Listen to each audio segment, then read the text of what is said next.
원불교 교화 현장의 알찬 소식을 시청자 여러분이 보내주신 사진과 영상으로 소개해드리는 매거진원 브리핑 시간입니다. 첫 번째 소식은 원광대학교 원불교사상연구원의 원례 연구 발표의 소식입니다. 원광대학교 원불교사상연구원에서 근원적 토대를 다지는 성찰이라는 주제로 233차 원례 연구 발표회가 열렸습니다. 9월 27일 원광대학교 숭산기념관 1회의실에서 열린 연구 발표회는 원광대학교 박윤철 총장의 인사말에 이어 3가지 주제의 발표가 진행됐고 지정 토론자들의 토론이 이어졌습니다. 법신불 일원상의 종교적 함의 3고찰에 대해 발표한 노대훈 명예교수는 원불교의 신앙은 본래 자리를 신앙하고 수행하자는 것이며 모든 종교가 궁극적 존재의 본원과 본성을 찾아가는 길을 안내하는 역할을 하는 것이므로 본래의 자리가 종교의 핵심이 되는 것이라고 설명했습니다. 또한 염관진 교수는 원불교 상시일기법 유념 개념의 이중성에 대한 연구를 발표했으며 누가 나를 괴롭히는가라는 제목으로 발표를 진행한 권도갑 교무는 13년간 진행된 행복가족 캠프의 사례와 스마트폰을 활용한 마음일기 프로그램을 소개했습니다. 원불교 사상연구원은 원불교의 사상을 바르고 넓고 깊게 연구함으로써 인류 사회의 발전에 기여하는 것을 목적으로 구체적인 원불교학을 수립하기 위해 활발한 연구 활동을 하고 있습니다. 한편 원광대학교 마음이문학연구소도 제28회 국내 학술대회를 열었습니다. 이번 학술대회에서는 뉴질랜드와 호주, 미국의 마음공부 공동체 사례를 통해 마음공부의 실질적인 방법을 분석하고 토론했습니다.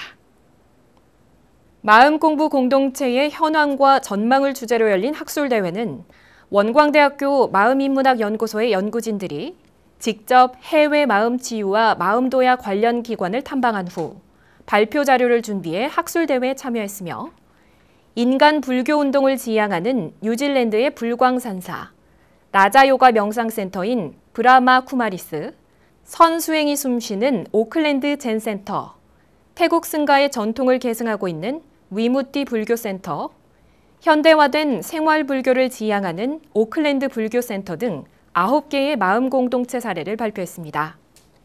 마음인문학연구소 고시용 소장은 이번 학술대회의 연구 결과를 통해 마음 공부가 지구촌의 일상적 삶 속에 스며들고 있다는 것을 확인할 수 있었으며 마음인문학연구소는 앞으로도 마음 공부 문화가 전 세계에 확산될 수 있도록 건강한 마음 치유와 마음 성장에 초점을 맞춰 활동할 것이라고 계획을 밝혔습니다.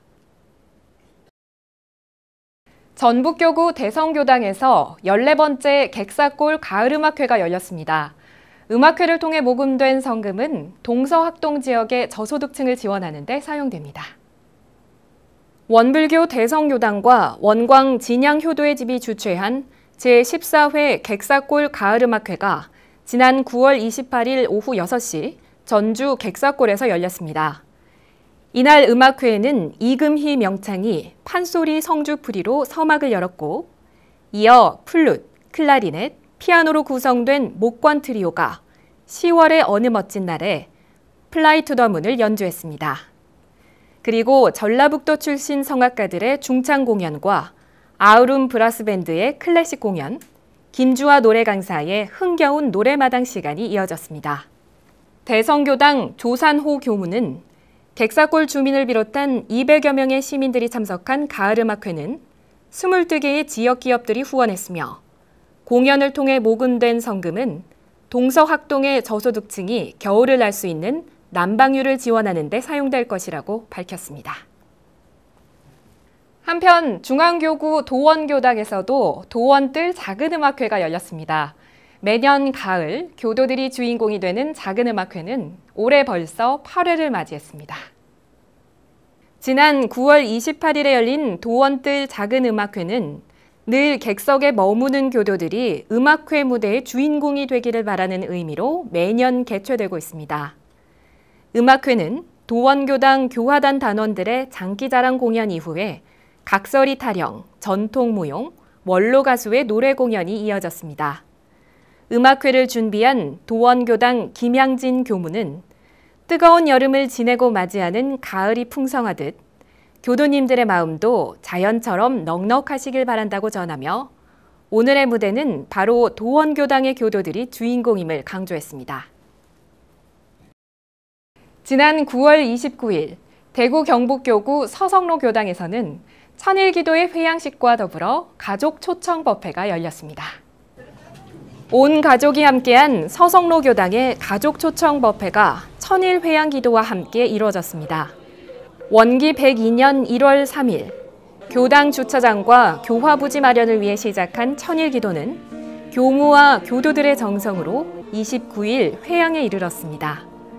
오정도 대구 경북 교구장은 설법에서 법신불 일원상을 나만 알고 끝낼 게 아니라 내가 가장 사랑하는 내 가족에게 수행줄, 신앙줄을 이어줘야 한다며 가족교화에 대한 중요성을 이야기했고 서성로 교당 최희경 교무는 천일기도 회양을 맞는 감상과 가족 초대 법회의 의미를 설명했습니다. 이어 천일기도 회양식을 축하하기 위해 멀리 남원에서 대구를 찾은 남원교당의 교도들은 가야금과 대금 연주로 이날을 축하했습니다. 사회복지법인 원광효도마을이 9월 27일에서 28일까지 익산시 함라면 한옥체험관에서 제7차 효행스테이 캠프를 진행했습니다.